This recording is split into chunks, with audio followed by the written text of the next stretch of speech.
فلسطین کے مظلوموں سے ہمدردی، اظہار محبت اور ان کی حمایت کے اعلان کرتے ہیں، اور مستقبلی عالم دنیا کی وہ سپر پاور طاقتیں جو مظلوموں کو کچل دینے کو اپنا ہنر سمجھتی ہیں، اپنا قرآن امتیاز سمجھتی ہیں، ایسی طاقتوں سے مقابلہ اور ان کے خلاف آواز اٹھانے کا شہید مطالعہ ہے بہت بہترین اسکالر، عالم، محقق، دانشمند. آپ روز قدس کے حوالے سے یہ فرماتے ہیں کہ اگر آج پیغمبر اسلام ہمارے درمیان ظاہری طور پر موجود ہوتے تو آپ انصاف سے بتائیے پیغمبر اسلام کے لیے سب سے بڑا مسئلہ کون سا مسئلہ ہوتا؟ اگر آج پیغمبر اسلام ظاہری طور پر ہمارے سامنے موجود ہوتے تو پیغمبر کے لیے سب سے بڑا مسئلہ کون سا مسئلہ ہوتا؟ اور اس کے بعد شہید مقابل خدا کی قسم کھا کے کہتے ہیں کہ اگر آج پیغمبر اسلام ظاہری طور پر ہمارے درمیان موجود ہوتے تو پیغمبر کے لیے سب سے بڑا مسئلہ فلسطین کا مسئلہ ہوتا، فلسطین کے مظلوموں کا مسئلہ ہوتا، ان لوگوں کا مسئلہ ہوتا جنہیں اپنے گھروں سے بے گھر کر دیا گیا اور جن کو اپنے ملک میں ہی آوارہ بنا دیا گیا، جنہیں اپنے ملک میں ہی ایسا بنا دیا گیا تو ان کے سر پر چھت نہیں ہے، کھانے کے لیے ایک لقمہ روٹی نہیں ہے، پینے کے لیے ایک گھونٹ پانی نہیں میسر نہیں ہے. پھر اس کے بعد شیخ مطالب فرماتے ہیں کہ ہم اور آپ جو سرکار سید الشہداء کی عزاداری کرتے ہیں، سرکار سید الشہداء کی عزا میں ماتم کرتے ہیں، جناب علی اکبر کا نوحہ پڑھتے ہیں، شہید مطالب فرماتے ہیں کہ سرکار سید الشہداء آپ سے یہ آواز دے کے خطاب کر رہے ہوں گے کہ اے میرے چاہنے اور ماننے والوں، آج کے دور کے یزید اور شیعہ کو پہچانو جس نے فلسطین کے مظلوموں کو ان کے گھروں میں ہی آوارہ کے گھر بنا دیا. یہ مسئلہ اتنا معمولی مسئلہ نہیں ہے. فلسطین کا مسئلہ، غزہ کا مسئلہ، وہ مسلمان جنہیں ان کے گھروں میں ہی بے گھر کر دیا گیا، جن کے سروں سے چھت چھین لیا گیا، جن کے پاس کھانے کے لیے ایک لقمہ روٹی نہیں، پینے کے لیے ایک گلاس پانی نہیں. آپ دیکھیں یہودی قوم کتنی ہٹ دھرم، کتنی ضد قوم، صہیونی وہ فکر جو اس وقت اسرائیل پر حاکم ہے، جس کا نظریہ یہ ہے کہ ہم دنیا کی سب سے برتر قوم ہیں اور پوری دنیا پر حکومت کا حق صرف اور صرف ہمارا ہے، ہم ہی دنیا کو کنٹرول کریں گے، ہمارے علاوہ کوئی دنیا کو کنٹرول نہیں کر سکتا. قرآن مجید نے اس قوم کی کتنی مذمت کی ہے. میں کچھ آیتیں آپ کے سامنے پڑھتا ہوں، ملاحظہ کیجیے گا. سلام علیکم کے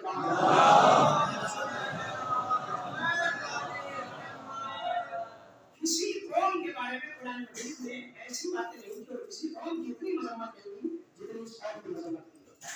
حضرت موسیٰ نے کہا کہ خدا پہ ایمان لاؤ تو کہنے لگے لن نؤمن لک حتی نری اللہ جہرہ، ہم اس وقت تک خدا پہ ایمان نہیں لائیں گے، آپ پہ ایمان نہیں لائیں گے جب تک آپ کو خدا کو دیکھ نہیں دیں گے. قرآن کہتا ہے کہ پھر بجلی آئی اور بجلی نے سب کو ہلاک کر دیا. یہ کیا ہے؟ یہ ضد ہے، یہ ہٹ دھرمی ہے کہ جب تک خدا کو دیکھ نہیں دیں گے اس وقت تک خدا پر ہم ایمان نہیں لائیں گے. ایک مثال. دوسری مثال ان کی ضد اور ان کے ہٹ دھرمی کی، اللہ نے ان کے لیے دریا میں راستہ بنایا. حضرت موسیٰ نے عصا مارا، دریا میں راستہ بنا، یہ دریا کے اس پار پہنچ گئے. اب قرآن کہتا ہے کہ جب دریا کے اس پار پہنچ گئے تو انہوں نے دیکھا کہ ایک قوم ہے جو پتھر کے مجسمے بنا رہی ہے تاکہ اس کی پرستش کرے. حضرت موسیٰ کو آواز دے کے کہا اجعل لنا الہا کما لہم آلہہ، اے موسیٰ جیسا خدا ان کے پاس ہے ویسا ہی خدا ہمیں بنا کے دو.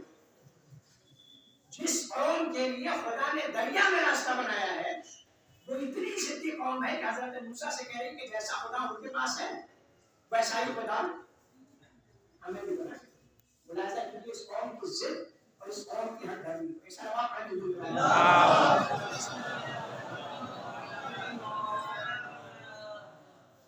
قرآن مجید آواز دیتا لقد اخذنا موسیٰ وبنی اسرائیل وارسلنا الیہم رسلا، ہم نے بنی اسرائیل سے عہد و پیمان لیا اور ہم نے بنی اسرائیل کی جانب رسولوں کو بھیجا، نبیوں کو بھیجا. اس کے بعد آگے آیت کہتی ہے جب بھی بنی اسرائیل کے درمیان، ان یہودیوں کے درمیان کوئی نبی، کوئی رسول، کوئی ایسا حکم لے کے آتا تھا، کوئی ایسی بات کہتا تھا جو بات ان کے مزاج کے خلاف ہو، ان کی خواہشات کے خلاف ہو، ان کی فکر کے خلاف ہو، فَفَرِيقًا كَذَّبُوا وَفَرِيقًا يَقْتُلُونَ، تو یہ ایک گروہ کو انبیاء کے جھٹلا دیتے تھے اور بعض نبیوں کو قتل کر دیتے تھے. اور کیا آپ نے جب بھی رسول ان تک کوئی ایسی بات لے کے آتا تھا، کوئی ایسا حکم شریعت پہنچاتا تھا جو ان کے اپنے مزاج کے خلاف جا رہی ہو، اپنے خواہشات کے خلاف جا رہی ہو، تو کبھی یہ نبیوں کو جھٹلا دیتے تھے اور کبھی یہ نبیوں کو قتل کر دیتے تھے۔ یہ یہودیوں کی صفت ہے جو خدا نے قرآن میں بیان کی ہے کہ اگر نبی کوئی ایسا حکم پہنچاتا تھا جو ان کے اپنے مزاج کے خلاف ہو تو یا تو نبی کو جھٹلا دیتے تھے یا پھر نبی کو قتل کر دیتے تھے۔ خدا سے دعا کریں کہ یہ صفات ہمارے اندر نہ آنے پائے، کہیں ایسا نہ ہو کہ جب کوئی عالم دین کوئی ایسا مسئلہ چھیڑے، کوئی ایسا حکم شریعت ہم تک پہنچائے جو حکم شریعت ہمارے مزاج کے خلاف جا رہا ہو، ہماری خواہشات کے خلاف جا رہا ہو، تو پھر اسے دھمکیاں دینا شروع کر دیں، اسے جھوٹے مقدموں میں پھنسانا شروع کر دیں، اس کی آواز کو دبانے کی کوشش کی جائے، اس کی آواز کو کچلنے کی کوشش کی جائے۔ یہ یہودیوں کی صفت ہے کہ اگر دین کی بات بھی اپنے مزاج کے خلاف جائے گی تو جو دین کی بات بولے گا یا تو اسے قتل کر دیں گے یا تو اسے جھٹلا دیں گے۔ جب کوئی رسول کوئی ایسی بات پہنچاتا تھا جو بات اپنے مزاج کے خلاف جا رہی ہے، اپنے خواہشات کے خلاف جا رہی ہے، تو یا نبی کو جھٹلا دیا یا پھر نبیوں کو قتل کر دیا۔ قرآن مجید پیغمبر سے کہتا ہے کہ ان سے پوچھو کہ تم اب تک نبیوں کو کیوں قتل کر دیا کرتے تھے؟ یہ محاورہ نہیں ہے کہ ایک دن میں 70 نبیوں کو قتل کر دیا کرتے تھے اور اس کے بعد بازار میں جا کے اپنی دکانیں کھول کے ایسے کاموں میں مصروف ہو جاتے تھے جیسے انہوں نے کچھ کیا ہی نہیں۔ ضد اور ہمدردی یہ اس قوم کی صفت ہے۔ اگر کوئی بات اپنے مزاج کے خلاف جائے تو نبیوں کو جھٹلانا، نبیوں کو قتل کر دینا، یہ اس قوم کی صفت ہے۔ اس کے بعد پھر قرآن مجید کہتا ہے الذین آتیناہم الکتاب یعرفونہ کما یعرفون ابناءہم، ہم نے جنہیں کتاب عطا کیا یہ اہل کتاب پیغمبر کو ایسے پہچانتے تھے جیسے اپنے بچوں کو پہچانتے تھے۔ جب پیغمبر اسلام نے اعلان رسالت کیا ہے، قرآن کہتا ہے کہ یہ اہل کتاب پیغمبر کو، یہ اعلان رسالت سے پہلے پیغمبر کی نشانیوں کو توریت اور انجیل میں پڑھ چکے تھے، یہ ایسے پہچانتے تھے جیسے اپنے بچوں کو پہچانتے ہیں۔ لیکن پھر اس کے بعد کیا مسئلہ ہوا؟ اس کے بعد قرآن کہتا ہے وَإِنَّ فَرِيقًا مِّنْهُمْ لَيَكْتُمُونَ الْحَقَّ وَهُمْ يَعْلَمُونَ، نبی کو پہچانتے تھے ایسے جیسے اپنے بچوں کو پہچانتے ہیں، لیکن پھر بھی ان میں سے ایک گروہ نے حق کو چھپانا شروع کر دیا اور جبکہ وہ جانتے تھے کہ حق کیا ہے۔ ضد اور ہمدردی یہودیوں کی صفت ہے۔ بات مزاج کے خلاف جائے تو جھٹلانا یا اللہ والوں کو قتل کر دینا یہودیوں کی صفت ہے۔ حق کو جان کر چھپا دینا قرآن مجید کی آیت ہے۔ یہ میں کوئی اپنی طرف سے نہیں پیش کر رہا ہوں کہ آپ کہیں کہ مولانا آپ کو بڑی باتیں آئے اور آگے نہیں چلے گئے۔ قرآن مجید کہتا ہے یہ جانتے تھے کہ حق کیا ہے، اس کے بعد کہ حق کو چھپا دیتے تھے۔ یہ اس قوم کی صفت ہے۔ ایک صلوات پڑھیں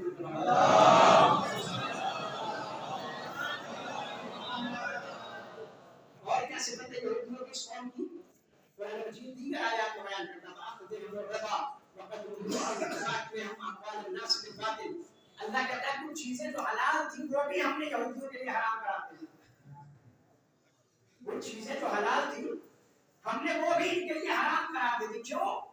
أَخْذِهِمُ الرِّبَا وَقَدْرُوا عَنْهُ، اس لیے کہ یہ سود کا پیسہ کھانے کے عادی ہو گئے تھے جبکہ ہم نے انہیں سود کا پیسہ کھانے سے منع کیا تھا۔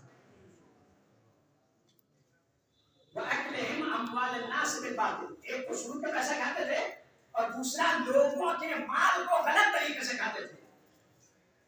یعنی سود کا پیسہ کھانا اور لوٹ کھسوٹ کر کے جیسے تیسے مال جمع کرنا اور اسے کھانا، یہ یہودیوں کی صفت ہے جو قرآن مجید میں بیان کی ہے۔ یہ کوئی روایت نہیں ہے تو آپ یہ کہتے ہیں کہ یہ ضعیف ہے اور اس کا راوی معتبر نہیں ہے۔ یہ سب کی سب قرآن مجید کی آیتیں ہیں اور اگر کس سورے میں کس بارے میں آیتیں ہیں تو آپ مجھ سے ایڈریس بھی لے لیجیے گا، یہاں ہر آیت کے نیچے آیت کا ایڈریس لکھا ہوا ہے۔ سلام علیکم۔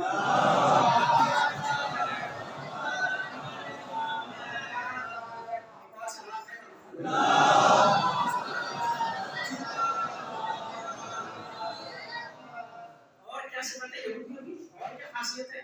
ان کا ایک عقیدہ ہے، ایک نظریہ ہے۔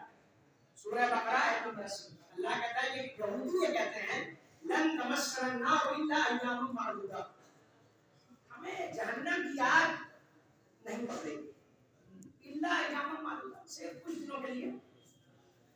ہم چاہے جو کر لیں کچھ دنوں کے لیے جہنم کی آگ ہمیں تکلیف دے گی اور اس کے بعد پھر ہم سیدھے جنت میں پہنچ جائیں گے.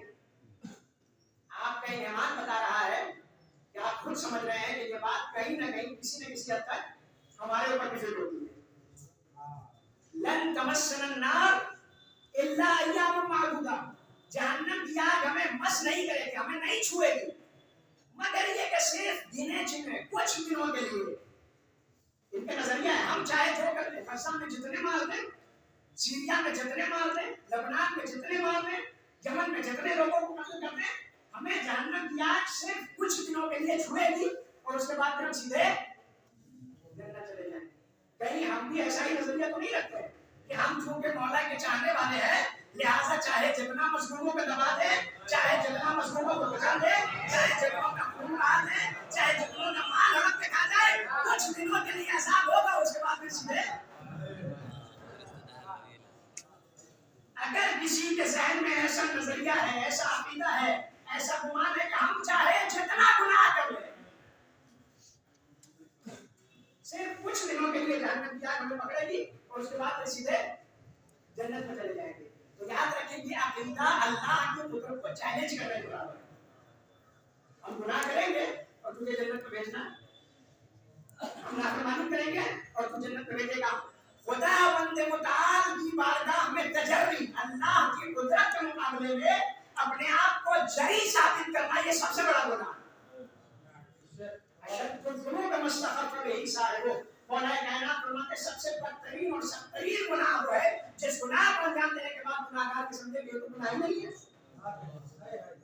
یہ تو بہت ہلکا سا گناہ ہے، یہ بہت معمولی سا گناہ ہے، یہ بہت چھوٹا سا گناہ ہے.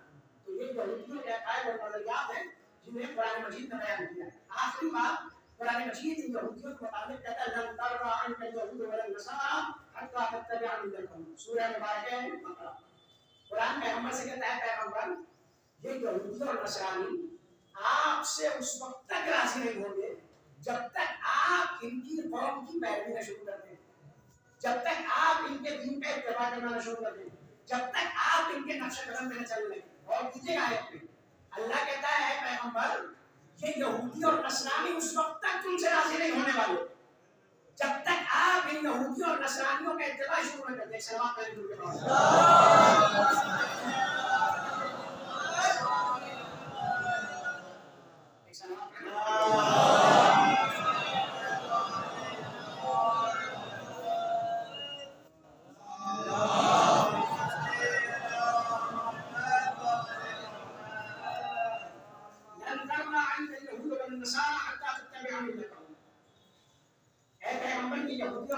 اس وقت تک آپ سے راضی نہیں ہوں گے جب تک آپ ان کے دین، ان کے آئین، ان کی قوم کی اتباع اور پیروی کرنا شروع نہ کر دیں. آج دنیا میں 50 سے زیادہ اسلامی ممالک ہیں. قرآن مجید نے یہ کرائٹیریا دیا ہے کہ یہودی اسی سے راضی ہوں گے جو ان کے دین اور آئین کی اتباع کرتا ہوگا. اگر کوئی ان کے دین، ان کے آئین کا اتباع نہ کرے تو یہودی اس سے راضی نہیں ہو سکتے. قرآن نے یہ پیمانہ دیا ہے، اب اس پیمانے پر دنیا کے تمام اسلامی ممالک کو رکھیے اور رکھنے کے بعد یہ اندازہ لگائیے کہ دنیا کے کون سے اسلامی ممالک ہیں جن سے یہودی راضی ہے اور کون سا ملک ہے جس سے یہودی ناراض ہے. جس سے یہودی راضی ہو جائے اس کا مطلب وہ یہودیت کا پیروکار ہے، وہ اسلام کا پیروکار نہیں ہو سکتا. قرآن مجید کا دعویٰ ہے کہ اس وقت تک آپ سے راضی نہیں ہوں گے جب تک آپ ان کے دین کی پیروی نہ کریں، ان کے آئین کی پیروی نہ کریں. ہم یوں ہی آلے یہود نہیں کہتے، یہ لفاظی میں کہا گیا جملہ نہیں ہے، بلکہ یہ لوگ ہیں جو واقعاً اسی دین کے، اسی آئین کا پیروکار ہے. بسم اللہ الرحمن الرحیم والعصر ان الانسان لفی خسر الا الذین آمنوا وعملوا الصالحات وتواصوا بالحق وتواصوا بالصبر.